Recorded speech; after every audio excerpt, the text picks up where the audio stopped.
Top quality और consistent performance के लिए सिर्फ सिल्वर पंप्स। टॉप क्वालिटी और कंसिस्टेंट परफॉर्मेंस के लिए सिर्फ सिल्वर पंप्स, नाम याद रखना। काँग्रेसचे आमदार अस्लम शेख आपल्यासोबत आपण यांची बातचीत करणार आहोत। आज देवनार या ठिकाणी पशुवधगृह या ठिकाणी तुम्ही सगळे पोहोचलात। काँग्रेसचे खासदार वर्षाताई गायकवाड पण होता, तुम्ही पण होता, अमीन पटेलजी पण होते। काय नेमकी चर्चा झाली आणि काही तोडगा निघालाय, काही तुमच्या निदर्शनास आलंय? बकरी ईद आहे आता शुक्रवारी, त्या अनुषंगाने तयारी सगळी पूर्ण झाली असं वाटतं का महानगरपालिकेकडून? कसं आहे, मी नगरसेवक असताना त्या टायमापासून इथे येतोय आणि आज 20 वर्षामध्ये इथे काही मोठा बदल झालेला नाही। आज तुम्ही जर पाहणी केली तर हा कत्तलखाना जनावरांसाठी आहे की माणसांसाठी ते समजत नाही। जिथे जनावरं तिकडेच माणसं झोपत आहेत, तिकडेच व्यापारी झोपत आहेत, तिकडेच जेवतात, तिकडेच आंघोळ करत आहेत। 25 कोटीचा टेंडर निघत आहेत फक्त या ईदसाठी, म्हणजे या महिन्याच्या कारोबारसाठी 25 कोटीचा दरवर्षी निघत आहे। आणि एवढे पैसे जर 4-5 वर्षाचे पैसे काढले असते तर अपग्रेडेड कत्तलखाना इथे तयार झाला असता। एवढी मोठा इथे घोटाळा चालू आहे आणि त्याच घोटाळा समर्थन या राज्य सरकार पण गेल्या 3 वर्षापासून करत आहे। 3 वर्षापासून महानगरपालिकाची निवडणुका झाली नाही, याच्यावरती त्यांनी कारवाई करायला पाहिजे होतं। नवीन कत्तलखाना अपग्रेडेड तयार करायला पाहिजे, ज्याने कोणाला त्रास होता कामा नव्हे। पण हे कॉपी पेस्ट चालूच आहे। महानगरपालिकेला त्यांना संपवायचं आहे, महानगरपालिकेची तिजोरी त्यांना संपवायचं नाही, ते त्याच्यात काहीतरी यश त्यांना मिळालेलं आहे। धार्मिक राजकारण होतं असं म्हणावं या सगळ्या अनुषंगाने? 100%, कारण सरकारकडे आज लाडकी बहीणच्या नावाखाली जे पैसे देण्याचं काम करून मतं घेतली ते बंद पडत आहे। तरुणांना जे पैसे देण्याची गोष्ट करते ते बंद पडत आहे। विधवा पेन्शनमध्ये लोकांना पैसे भेटत नाही। जे टेंडर कामं केलेली आहेत, सरकारने टेंडर देऊन जे लोकांकडून कामं करून घेतली आहेत, आज 50,000 कोटीपेक्षा जास्त त्यांचे पैसे द्यायचे बाकी आहेत। ते कामं सगळे ठप्प पडली, खराब होत आहेत, म्हणजे टॅक्सपेअरचे पैसे वाया जात आहेत। हे सगळं आता त्यांना लपवायचं असेल तर काय करणार? हिंदू मुसलमान जातीचे नावं करायचं, याला मारायचं, त्याला मारायचं, दलितांनाही करायचं, हेच या राज्यामध्ये होणार, दुसरं काय होणार? नक्कीच। पण तुमची आता मुख्यमंत्र्यांसोबत सुद्धा बैठक आहे, आज दुपारी किंवा संध्याकाळी ही बैठक होईल असं बोललं जात आहे।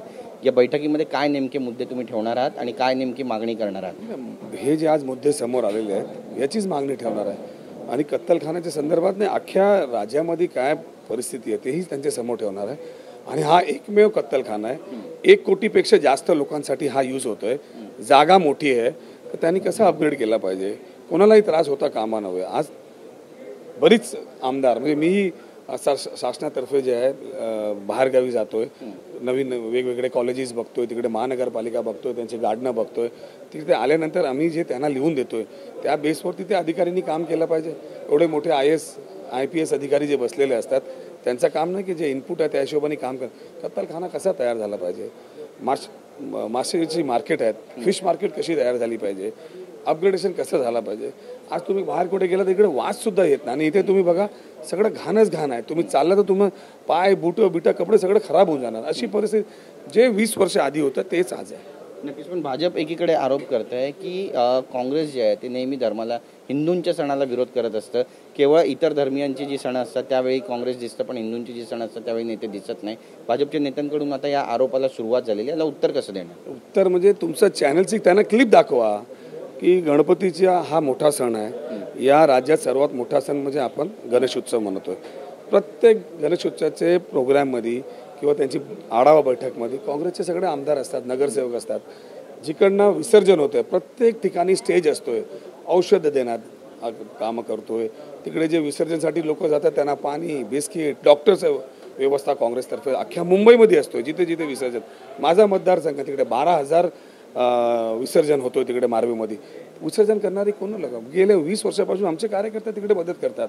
तर हे सगळं आज त्यांच्याकडे मुद्दा आले नाही साहेब। गेल्या 3 वर्षामध्ये महानगरपालिकेची निवडणुका घेतली नाही, आज हजारो कोटी वापरून टाकले आणि ते रोडमध्ये आणि लोकांमध्ये दिसत नाही, तर त्यांच्याकडे हा मुद्दाच असणार, दुसरा काय असणार? सामाजिक न्याय मंत्री संजय शिरसाट, त्यांच्यावरती 67 कोटीमध्ये औरंगाबादमध्ये छत्रपती संभाजीनगरमध्ये विट्स हॉटेल घेतल्याचा आरोप झाला होता। यानंतर आता त्यांनी पत्रकार परिषद घेतली, ते म्हणतात की मी माझी जी इन्व्हेस्टमेंट आहे ती परत घेतो, मी यातून आता बाहेर पडतोय, पण मराठी माणसाला कुठेतरी बदनाम करण्याचं हे सगळं काम सुरू आहे आणि मराठी माणसाने उद्योग करूच नाही अशी भावना या सगळ्यांची आहे जे विरोध करतात त्यांची। नाही, मराठी माणसांनी उद्योग केला पाहिजे, सगळ्यांनी उद्योग केला पाहिजे, सगळ्यांनी पुढे झालं पाहिजे, पण मुंबईचं दर्शन करण्यासाठी त्यांच्या घरात तुम्ही स्वतः जायला पाहिजे। नक्कीच। धन्यवाद आमच्याशी बातचीत केल्याबद्दल। कॅमेरा पर्सन संतोष कदमसह गिरीश गायकवाड, TV9 मराठी, मुंबई।